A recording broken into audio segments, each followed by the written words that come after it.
welcome to the Truth and Data podcast, where each week we tackle a different digital forensics issue. I'm Jessica. I'm I'm Kim. Debbie. Today, we're going to be talking about breaking down silos. Maybe something we should have done beforehand to really foster I just think it's inter. fun sometimes to roll the dice.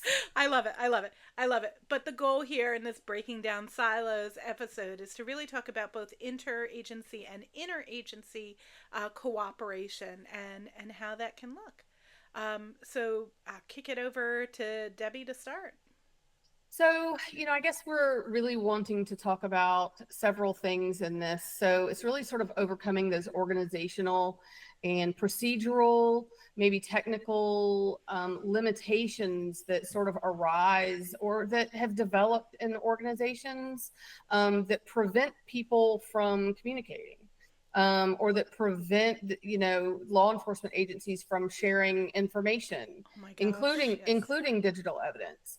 So, and even how to get management to sort of listen to you, because a lot of times it's, say, the examiners or the investigators that are dealing with this on a daily basis, Mm-hmm. and they may need procedural, permission to change procedures, or permission, sometimes they need permission to talk to certain people, Right. or there's chain of command, and some Yes. agencies take that more strictly than others. Having So worked at military and DoD organizations, yes, trust me, chain of yes, command can chain of really command. affect I mean, I'll be communication. honest, in my office, it didn't really matter to me. I trusted the people in my office to discuss those things.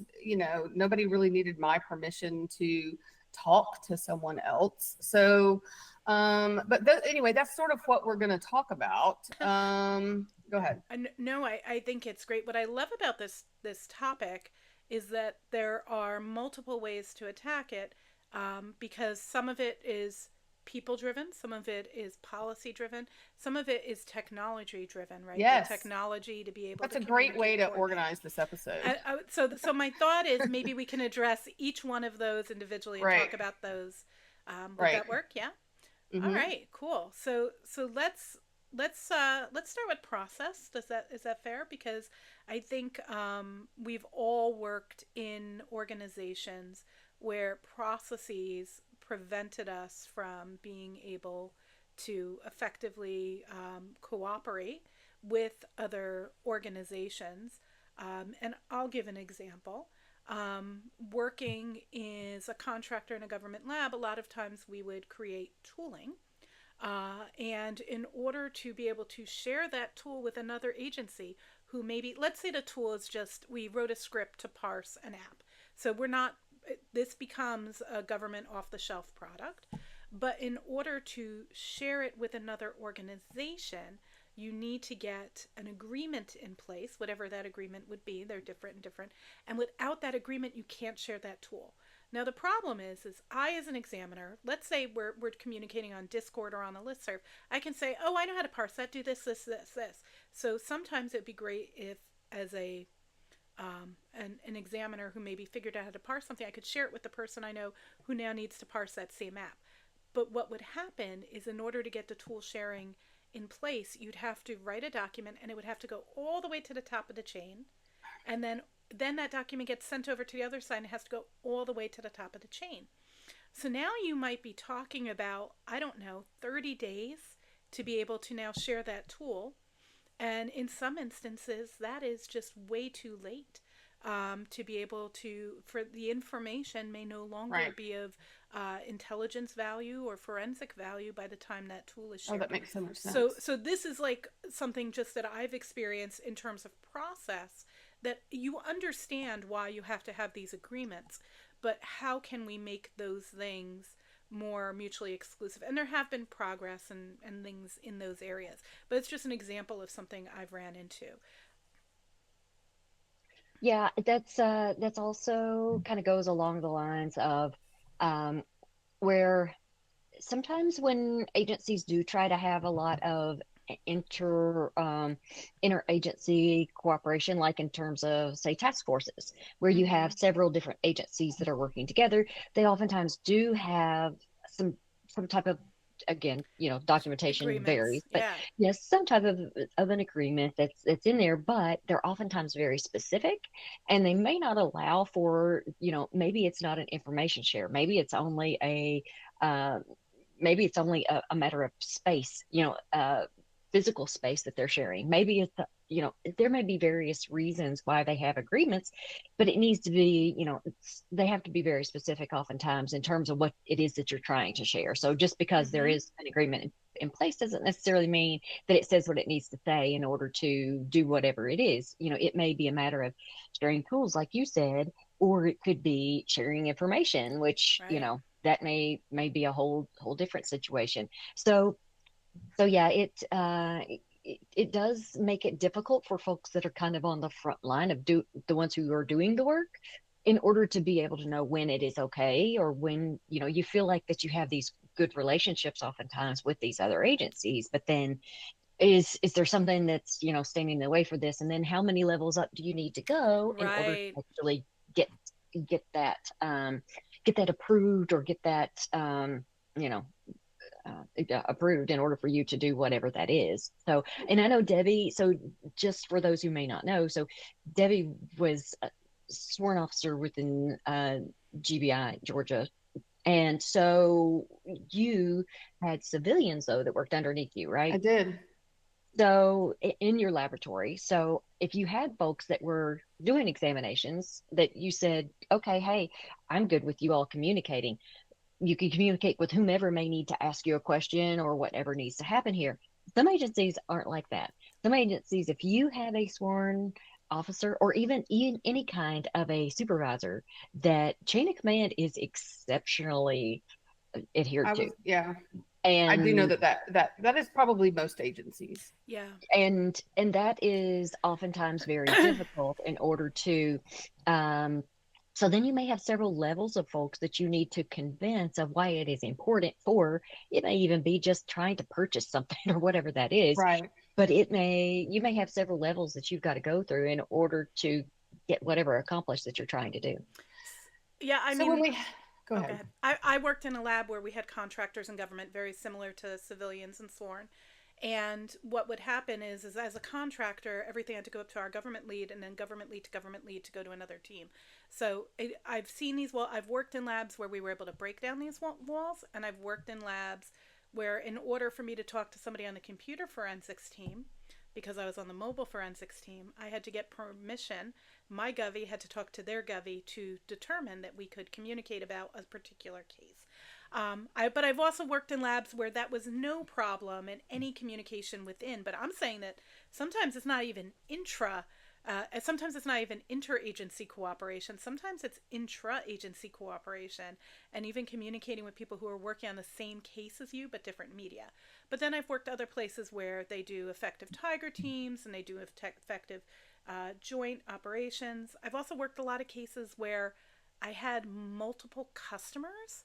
So one agency has the data, but multiple other agencies are working the case in other aspects.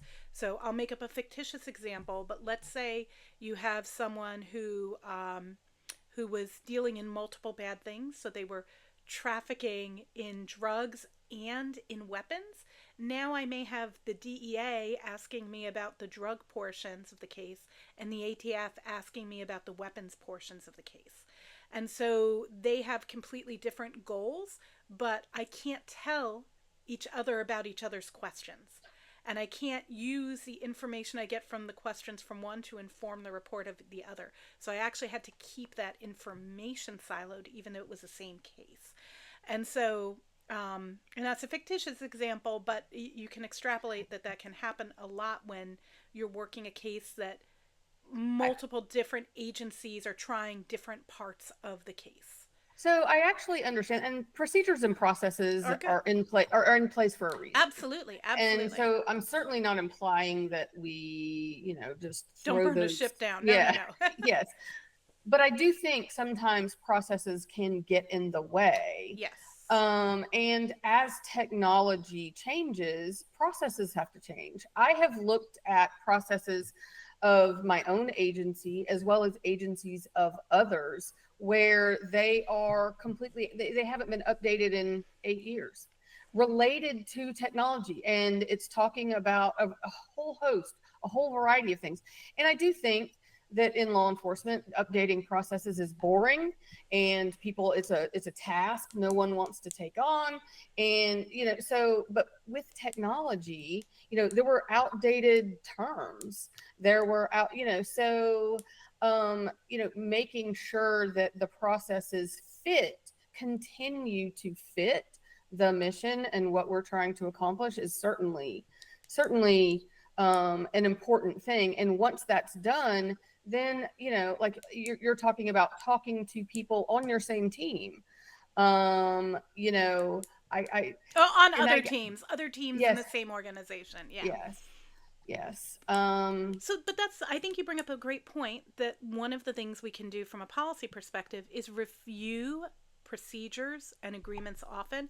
I know with regards Yes. to what Kim was saying with the agreements, that something that was effective for us is instead of starting new agreements, could we just put an amendment in?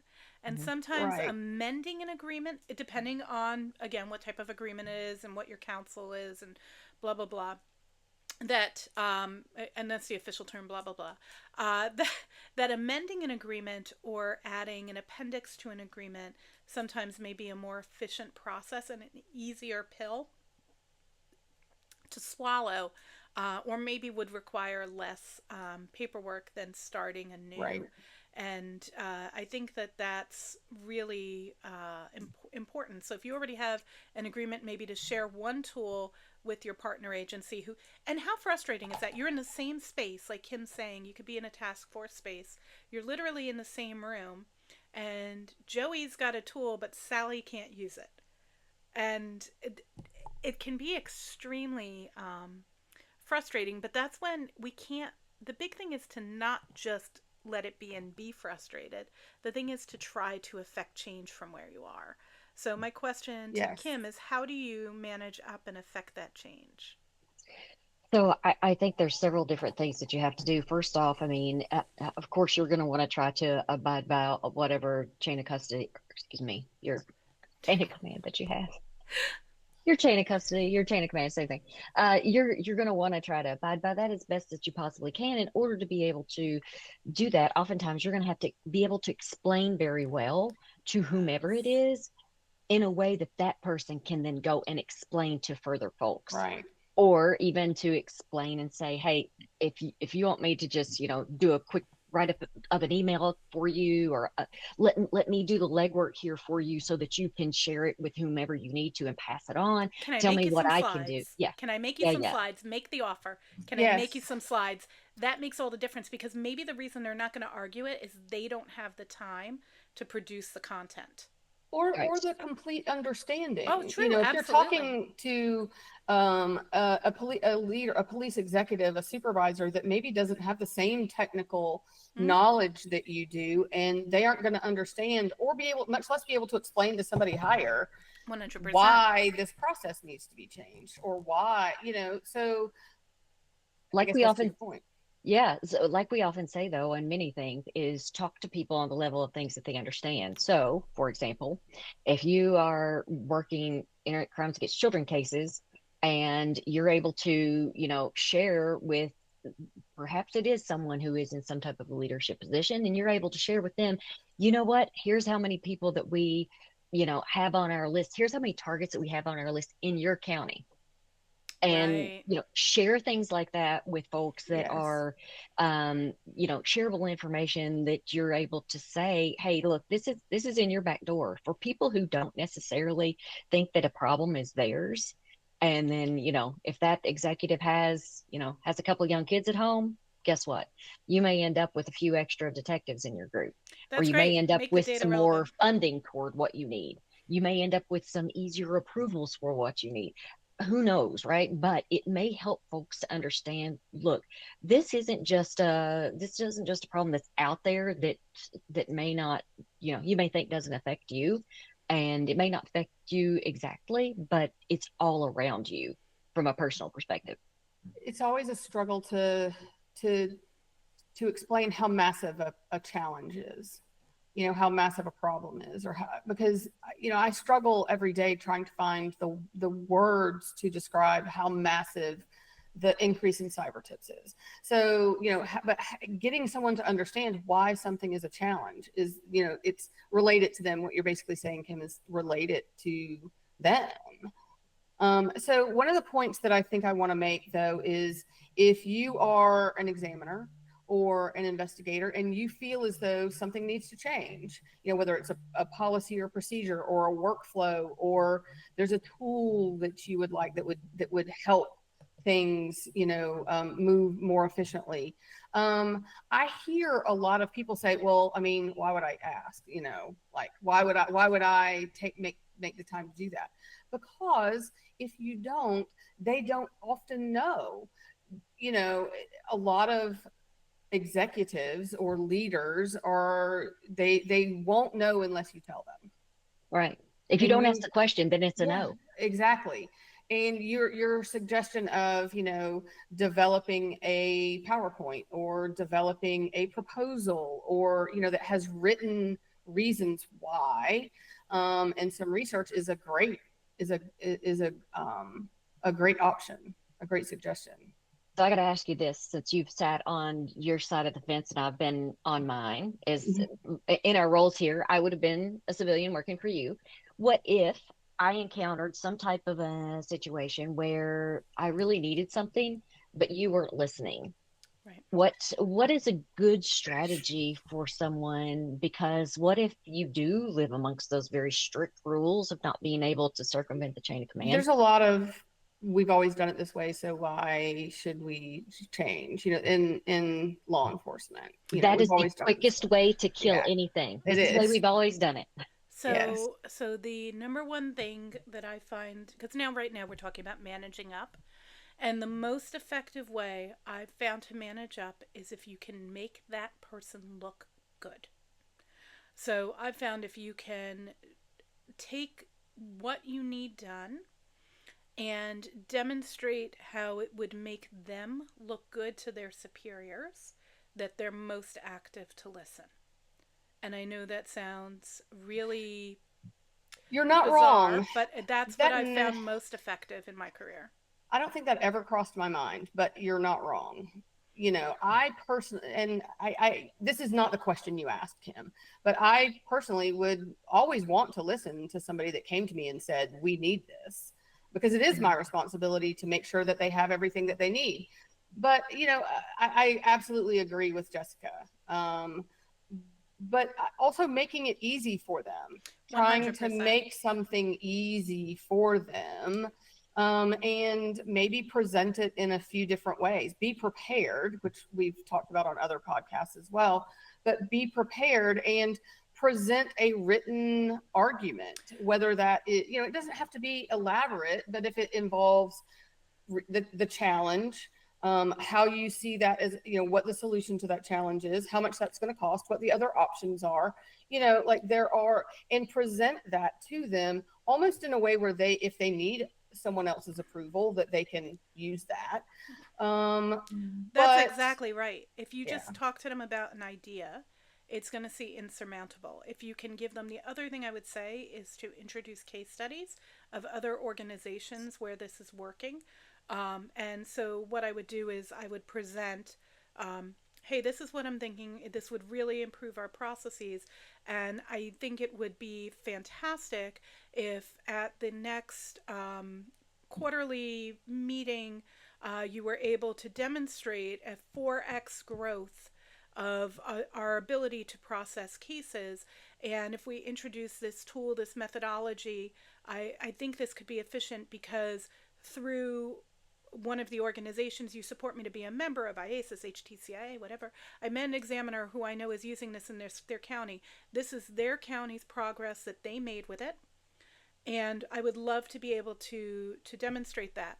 I've already prepared some slides that explain the blah blah blah, the problem, the proposed solution, potential other solutions, the cost and the benefit.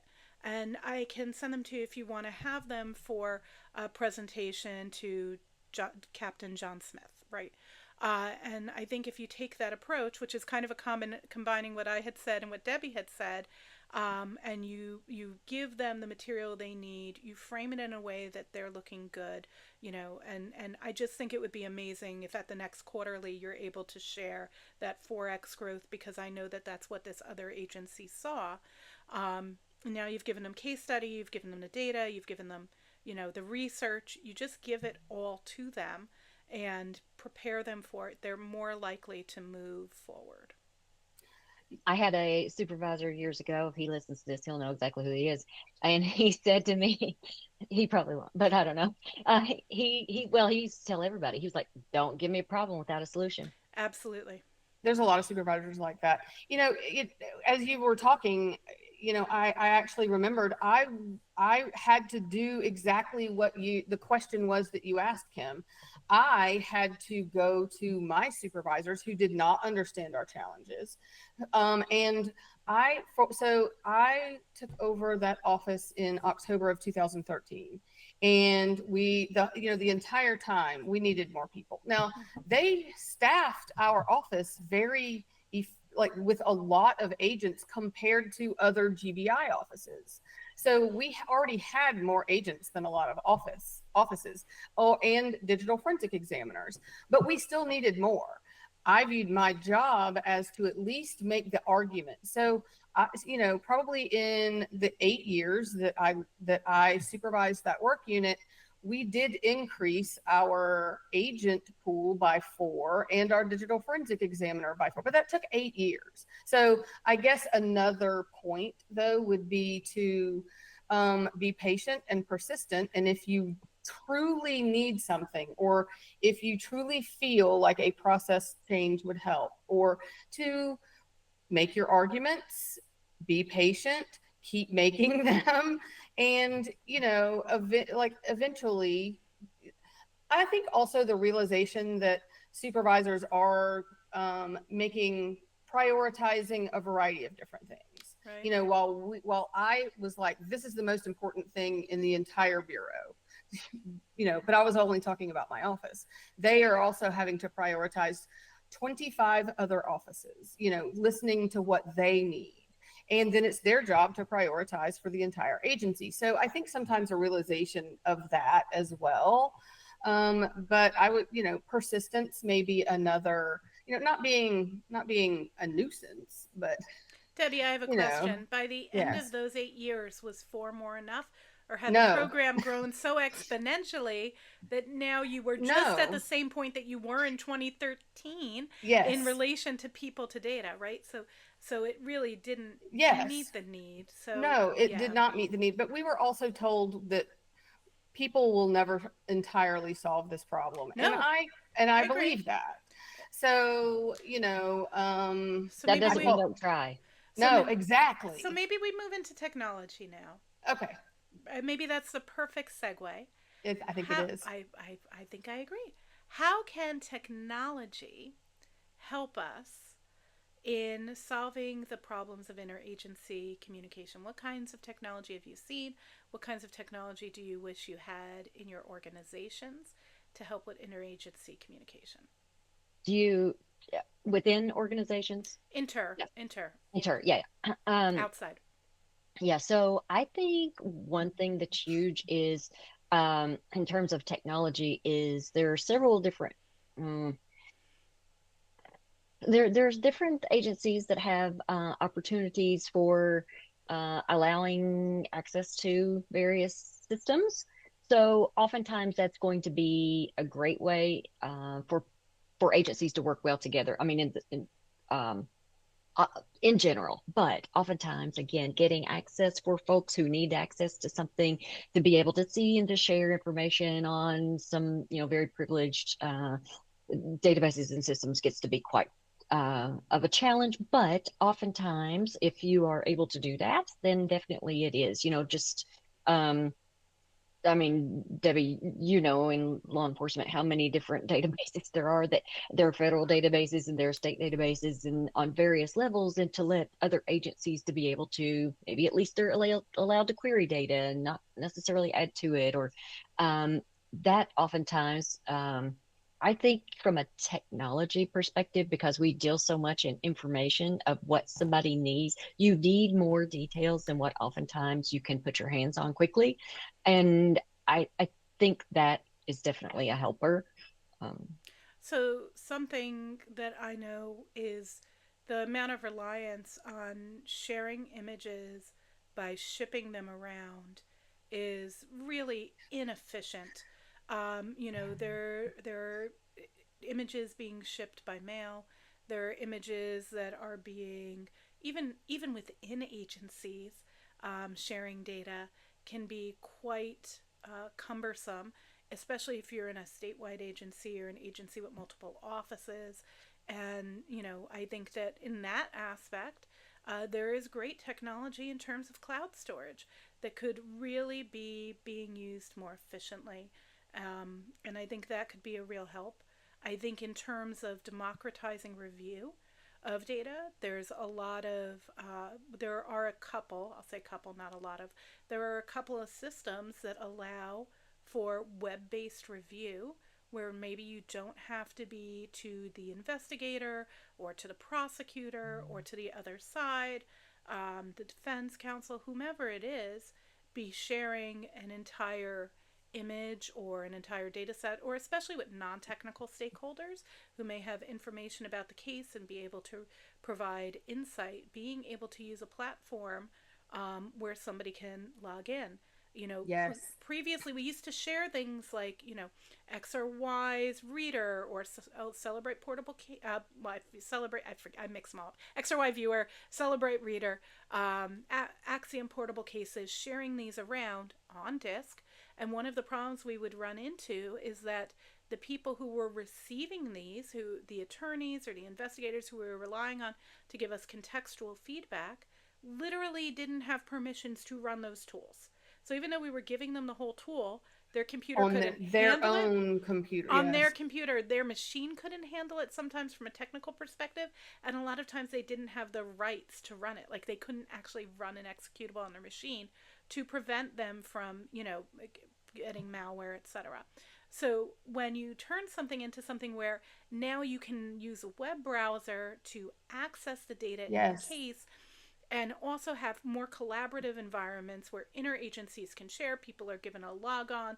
They can do this through a browser. It's much more natural. They don't have to install anything. And multiple people can review the data at once.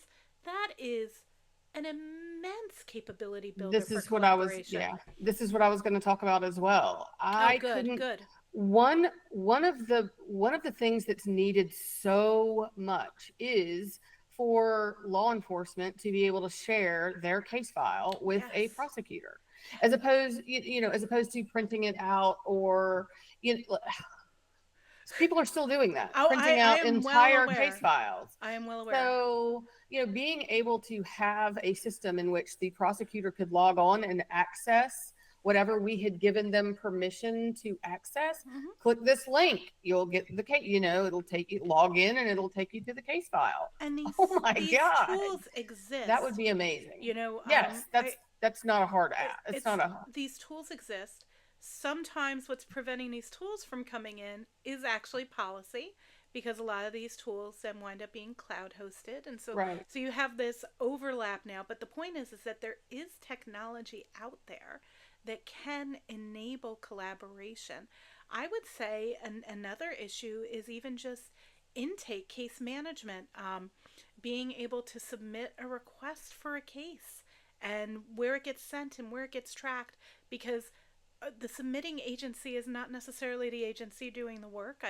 I've had cases where each agency used a different portal to submit a case request to us. So you're using multiple different portals to see what cases are coming in, and then you have to pull them each back down into your system. Those things waste a lot of time, resources. They increase the amount of chance for errors because there can be literally clerical errors that can occur. Having data retransferred can cause errors. Like, it just, the opportunity, because we're not using a tooling that allows and is built for collaboration, we are presenting the opportunities for the introduction of errors and time loss. Yeah. There are companies that are creating these tools Well, that's what I'm now. saying. These tools Yeah. exist now. Yeah. These collaborative tools exist, tools that didn't exist, when I first got into the field, but now exist. And I wish more agencies were looking at these types of collaboration platforms, because there are so many instances in which we're working with others, and if we are mailing a drive or getting in a car and driving a drive, there's something wrong. We may have to send That's evidence, like raw evidence for collection. I understand that, but the resultant data we should be able to be doing via cloud, 100%. even processing. And you know what that's going to cause, though, is going to cause a review of policy and a rewrite of the policy. Exactly, it's a if you, circular thing. And money. yes, and Well, And money, money. yes, yeah, but and that's probably going to be one of the biggest barriers. I think that in terms of money, that people need to think about the cost savings as well. The time and the cost savings, the efficiency, because if you're driving drives, if you're mailing drives, these are all things that have costs as well. They are And time as and gas. time and gas, but so does all of the collaboration downfalls, the communication downfalls. There's a big difference between if I'm working with Attorney Smith, and Attorney Smith is able to look at the case, tag the things of interest, and then I'm able to go dig into those things and Or then even ask provide more questions. detail or Even ask for the, questions, but I can see it live and I can work on it as I'm doing my work. Now we're saving so much time of back and forth, Yeah, and it's time we can work on other cases. not to mention, I mean, not just so much time of back and forth. I mean, back and forth to the point that you, as the examiner, more than likely went ahead and quote finished your exam. You Mm-hmm. got it all the way to a point of creating what you felt as though needed to be in a written report and in a digital report. They have it and now. They're coming back to you because now we're going to trial or even looking for a plea deal or whatever, and whatever proceedings they need. And now they need more information from you. And now you got to go back, open it back up again. Let's go see. Let's shake it. Let's go see what's going on here. And there's a few things, and again, this goes back to every episode. I think we talk about communication, but it absolutely goes back to communication for you to be able to adequately explain these things. And this is, these relationships, these and inner and inter relationships. I They get them are, mixed up too. yeah, they are. You need to be able to talk with whomever brought you whatever the request was and whatever Right. evidence, but then also they need to be able to explain and to be able to talk to whoever needs it, the next step in And whatever, whoever needs to review this. I think people Because forget how many people can be involved. yeah, it's and the point, there may be several layers deep of who people which people really need to be speaking to each other. You got maybe two or three middlemen in here, at least one. And so that's where we got a lot of wasted time because yeah, So people are money. yeah, and a lot of cases, right? I think about all the people who are collaborating on so many cases I've worked, right? So you've got the agent, you've got the examiner, you've got the analyst, you've got A I supervisor. have supervisor. Well, all three of those people have supervisors. You've got a translator in some instances. Sometimes you've got a Oh wow. subject matter expert because maybe there's a chemical formula in there for creation of a homemade Wow. explosive. And I'm thinking about cases I've worked, Sure. and then you have the attorney. So you have all of these people, and literally, this is all happening via email, edits on documents, SharePoint. How much better is it if we can all open the same case file, comment, and look at it and jump in, and then you send a note to somebody, and then they can jump? It's just a change. But at the same time, we can't do these things if we're not doing regular policy review. So I'm on SWIGDE, the Scientific Working Group on Digital Evidence, and we review every document 5 years. And to be honest, some of those documents, like I think about the mobile forensics Yeah, you best guys just practices for did that one, didn't acquisition, you? that just Yes. just went out. It went out a couple months ago. It's very, very, very, very good document.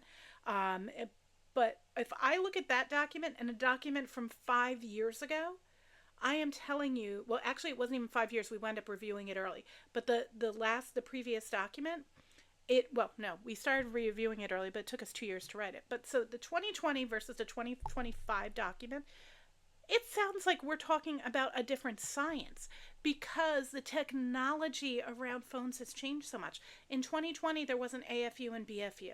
In 2020, there wasn't, we weren't using terminology the same way that we are today.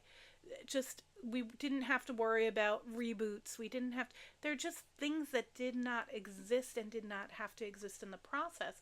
There wasn't the same types of anti forensic techniques. And when you look at those changes and what has to be included in those documents, it really reminds you that we need to look at internal policies as well and make sure that they are on a refresh cycle. I would love to see 3-year refreshes. I think if you refresh every 3 years, like internal documents, you wouldn't have to do as much rewriting as you do at 5 years.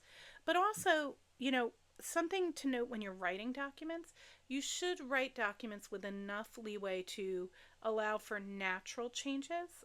So you don't want to say in your policies and procedures that we will hand off media via Blu-ray. I had an agency need to give us a Blu-ray, right, recently. How about instead of that, we say we will send data via an approved transit method, right? So basically, you can write your policy so they don't force you to use antiquated technologies that might be the new and best at that time. But could you imagine trying to send like a 2 terabyte hard drive on Blu-ray? No, no. You know, but Insert disc one, insert disc two. Sorry. you made a good point, about SWIGD and other groups of people that are coming together from different walks, really, Mm-hmm. of the whole community to The be able whole to come in gamut. together, yeah, to work on those things. And I'm gonna take a page from the book of Debbie here for just a second, and she's nervous. um I don't know what you're Debbie loves to expecting. say that one of the things she likes to do is let's get everybody in the same room, let's talk That's about right. it. Yeah. Yes. That having roundtable discussions, getting people to, what, let's all talk about why is it taking these cases so long to get through. Okay, let's talk about what can we all do together. If I change this little thing in my process and you change this thing in your process and then we change this thing in our process, look at how everybody benefits. But Right. how do you That's to get that to change and to happen without everybody talking? I think that's actually, I mean, I'm a member of SWIGDE, so I'm very familiar with their processes. But I think that's what's so great. It's consensus based documents that brings everyone into the room. Forensics examiners who do defense, who do civil, who do criminal, who do corporate, uh, people who, attorneys, just people from all of the developers, people from the forensic tool companies, all coming together and looking at the challenges and trying to write the best consensus based standards for our field. I think it's And one of the best things in this I, industry. I can't say enough good things about SWIGDE. I love it. I'm proud to be a member. I was so sad to miss the September meeting, but This I'll new be at the next one. But I think it is one of the most critical organizations. And if you look at the content that's being put out, it is fantastic. And a lot of it is around SOP development. And again, we need to be looking at those so that we can communicate better. Yeah. Well, on that note, I think we've got some. So I think we had a great time here, both addressing some of the problems with inter and intra agency communication, but I think we also gave a lot of good solutions or methodologies that people can employ to try to help overcome some of these hurdles, even if some of it's managing up and some of it's doing extra legwork and extra homework to prepare for other people. But if you want to affect change, you have to put in the work. So status do. quo is easy to maintain. So thank you all. Changes Oh, sorry. changes and easy. Change is not easy, but you know what? At, I think we're all used to change because our data and our technology is changing constantly. change is not easy, but I do believe change is good. Change is good. Oh yeah. And with that, we'll change off this topic. And thank you all for listening. We really appreciate you, and we'll see you on the next one. Bye. Bye, everybody. Bye.